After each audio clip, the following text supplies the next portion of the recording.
still alive. Still behind me. You mean in front of you? In front of me. Yeah. Why did I say behind me? I don't know. I don't even know. But he did an awesome blinker right there. I did not see that blinker. Maybe it's the sun. He didn't use a blinker. Oh, okay. That's why it's an awesome blinker.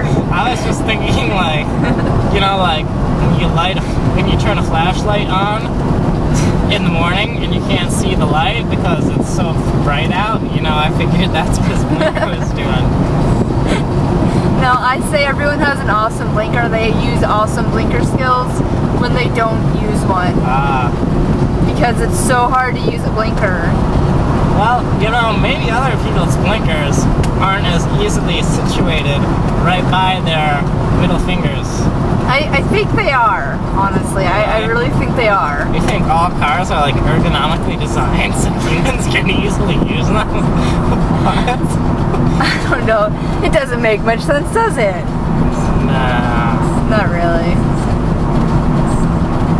You know what's awesome? Honking your horn when you're the first person at a red light. I've never seen anyone do that.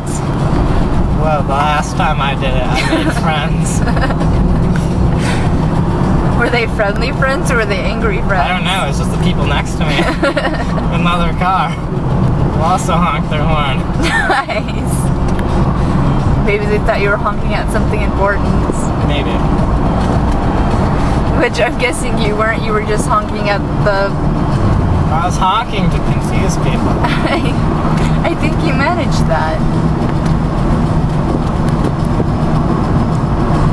So I think the turning on and off of my camera all day has killed the battery because I think I just saw a flash of red battery at me. Well, you can go back there and plug your camera in. Oh, well. There's that thing that goes into the cigarette lighter so you can plug in electrical appliances. Yeah, but the charger's in the back, so... I guess I should have thought this out a little bit more for you. Because, yeah, I drove to Seattle last weekend to take pictures of this building. And my friend Genji, we took her camera, but it was dead, but we just, plugged it in, and by the time I was done getting lost in traffic, yeah, the camera was totally ready to go.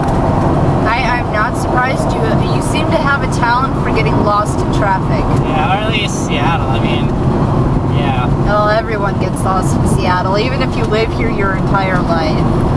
It's too big. It is too big. There's a lot of people in Seattle. It gets very confusing. Especially if you're like passing a weird hobo or being chased by a weird hobo. Yeah. Tunnel vision. I have a theory that one of the reasons people in Seattle tend not to be very friendly, or at least not with strangers, is because if you're really nice to someone, they automatically think you're asking them for money, so they don't want to talk to you. Or they jack your shit. I don't know.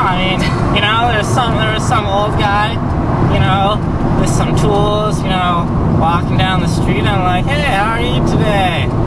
Just walked right past me. And I'm like, yeah. It's not just Seattle though, it's the entirety of Washington and California and the surrounding areas. Really? Because if you go to Arizona, like random people will just wave at you for no reason. I swear to God, they'll smile and wave, and you're like, what the fuck? And they keep smiling and waving and go by. It's really weird. Yeah, I do notice here, I'm from Michigan, so I'm from, I guess, the other side. And, people aren't, super friendly, but, I don't know, I think maybe people are just more blunt in Michigan. There's more of that asshole factor, which is a little bit, is kind of nice, because, I don't know, I prefer aggressiveness to passive aggressiveness. I don't know, everywhere has their own typical kind of asshole. In Spokane, it's a lot of rich, snobby assholes. What, there's rich, snobby assholes? Yeah. Wow. And then here, it's just plain dickheads, assholes. Yeah. They're really mean here.